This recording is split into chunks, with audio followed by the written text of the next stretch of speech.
Sabbath. It's good to be here today and to worship with you together. And especially that we are going to go and continue our series on the Ten Commandments. Today is the fourth commandment we're going to talk about. And we're going to deal with some things that the Bible talks about. Sometimes we as people might not like it. I got to say it anyway. But it is the Word of God, so we're going to be blessed together as we go through what God says about the Sabbath. So Jesus says in relation to His commandments, if you love me, keep my commandments. I know that sometimes when we talk about the Ten Commandments, and sometimes especially when we talk about the fourth commandment, we get into discussion that leads to whether keeping the commandments is legalism or not. Is it considered legalism to kill, not to kill? Is it considered legalism not to steal? Or as Jesus took this commandment not to kill a step further, if you hate your brother in your heart, it is as if you killed him. Are you a legalist for not hating your brother? Definitely not. So just as we don't consider not hating our brother to be legalism, but an extension of how to love your fellow man, so the fourth commandment and what it entails on how to keep it holy should not be viewed as legalism either, but understanding on how to love God and Him supremely. Now, let me tell you a story. Some years ago, when I was at Berman or CUC at the time, my wife and I, we were invited to a family for supper right after the Sabbath school service. And another person was invited too that knew about this invitation ahead of time. And as this person and us, we were traveling to this person's house, they remembered that they were supposed to bring something to the house, such as finger food and some hot dogs and buns and so forth.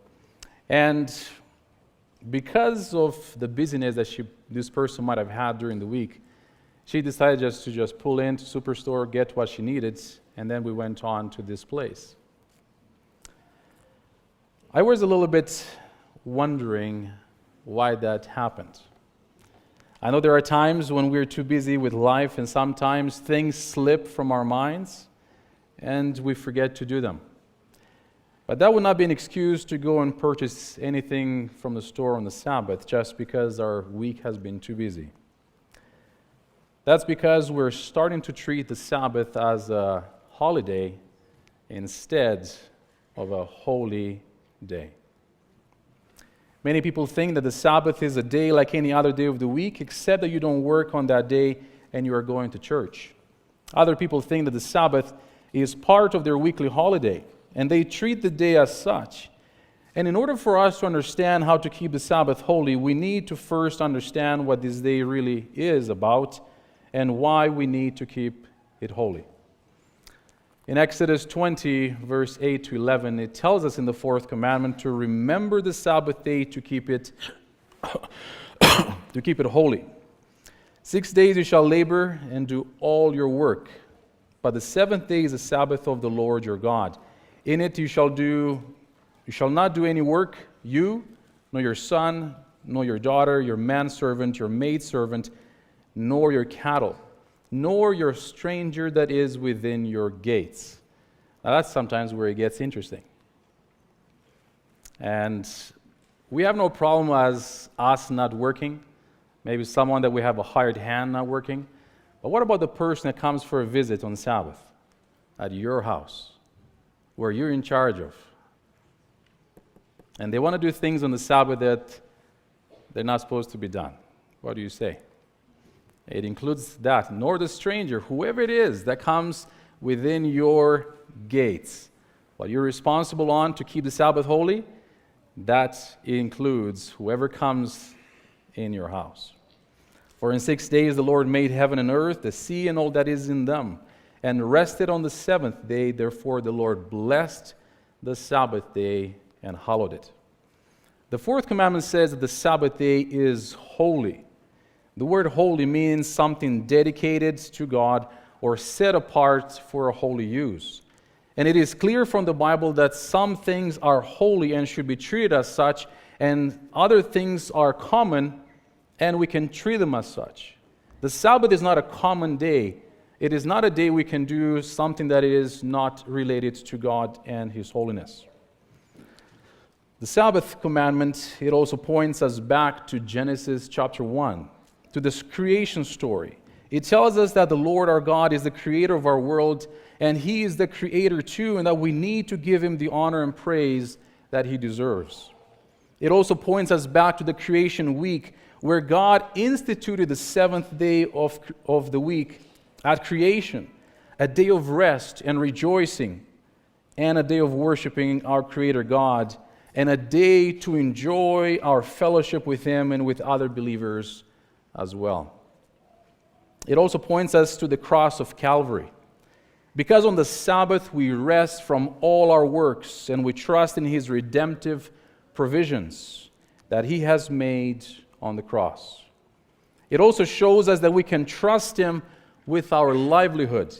Even though we need to stop working on the Sabbath, God will always provide for us and sustain us even though we do not work one day out of 7.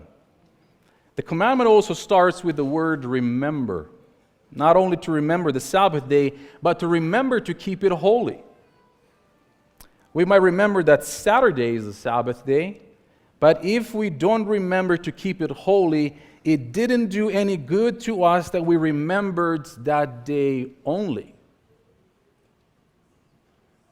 We're not keeping the Sabbath holy if we're not treating the day as a holy day. Also, the Bible tells us that the Sabbath is also a sign that signifies and identifies God's people. In Exodus 31, verse 13, says, "Speak also to the children of Israel, saying, Surely my Sabbaths you shall keep, for it is a sign between me and you throughout your generations, that you may know that I am the Lord who sanctifies you." So it is this commandment, the fourth commandment, the Sabbath, that identifies you as His people. Not the 5th, not the 10th, not the 2nd. Though important, and we need to keep them. But the fourth commandment is the one that identifies us as His people. Now, let's look at another aspect of the Sabbath. Is the Sabbath important? Most definitely. Why is it important? For one, because it is part of the 10 Commandments that God has given to you and I, and not only to the Jews, as some suppose, but to the entire world. Mark 2:27-28 says, "And He said to them, The Sabbath was made for man, and not man for the Sabbath. Therefore the Son of Man is Lord also of the Sabbath." Just as the Sabbath was made for man, so was the first and the second and the rest of the commandments made for man. Adam and Eve represent the entire humanity when God gave these commandments to them, and they received these commandments when God gave it to them. Now, let's get a little bit into some specifics about the Sabbath. Many times we talk in broad terms about